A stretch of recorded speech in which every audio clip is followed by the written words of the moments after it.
your daughter, Judy. Mm-hmm. Let's just jump into that.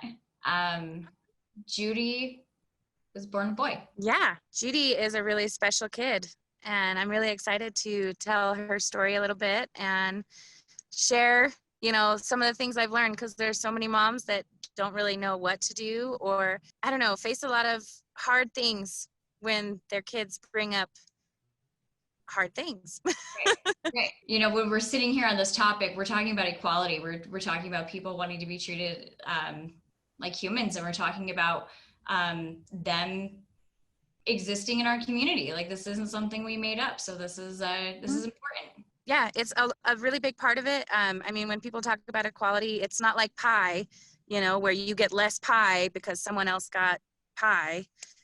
Everybody gets a whole pie. The idea is everyone wants the same opportunities and treatment and to feel accepted and loved in their own skin. And a lot of our journey has actually just been learning to accept that truth that resonates inside, and I feel like no matter what group you're from, right now there's a lot of labels and a lot of subgroups in society.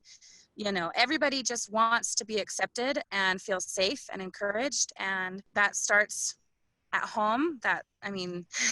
Yeah, the equality talk right now is massive, and it's very broad spectrum. There's so many subgroups of society that feel like they're not getting that same opportunity or acceptance, or they don't feel as safe as they feel like their counterparts are, Which is So, totally, as a community, we should be concerned about, because anybody not feel, it's not like anybody woke up and said, oh, I'm going to, I like a girl. I'm a girl and I like a girl. And I'm doing that because I want to make this person mad because they don't like when people are, that's not what happened. That's not that's why not how they're anybody taught. goes, and pursues a partner, a lifetime partner. Some of these couples that I know are married a lot longer than straight couples. And they've been fighting for these equal rights for a while. And actually, because again, we said like subcategories. So let's actually come back and talk about Judy here. So let me ask, how old was Judy? And came forward and said, I feel this way. Yeah. So she was actually 3 years old the first time she cried, and she said that she wished Jesus had made her a girl. We were LDS at the time, and, or we were members of the Church of Jesus Christ of Latter-day Saints.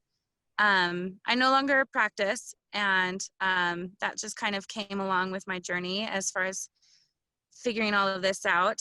But by no means do I resent the church or the members in any way for their belief system, but it kind of conflicted with where my spiritual journey went. Yeah. So we actually, at that time, we tried to tell her, like, it's okay for boys to like girl things. Like, you don't have to be a girl to like those things. And we spent a lot of time, trying to figure out, like, okay, how do we help our little boy? How do we help our child, feel safe and loved as they are? And it was really hard because I'll say he in the past tense because he's okay with it, or she, and it can be confusing. So people need to know that it it's a journey. It really is a journey. And my child is really just a beautiful soul in that she's perfectly at peace with who she is. So when I talk about her before transitioning, if I say he, that's because she was a he back then. And she's actually okay with it. It's really beautiful. She's like, Mom, it's okay. I was Jude then, and that's okay. Like, it doesn't hurt her feelings. And I'm like, that's so beautiful that you're okay with that.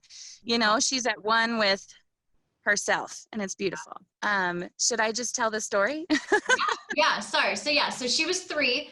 And you guys, because I think that's a lot of, when I listen to a lot of podcasts, people will say, because there's a lot of talk on whether or not to do hormones or not. And if you, I don't know if you guys do or not, or if you want to touch base on that.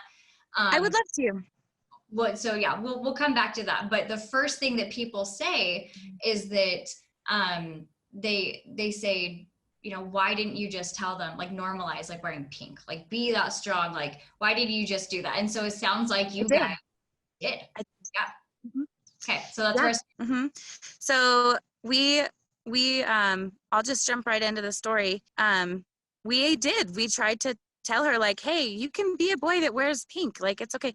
But that wasn't what she wanted, so it was a long, it's not something that happened overnight, obviously. She was 3 the first time she said anything about it.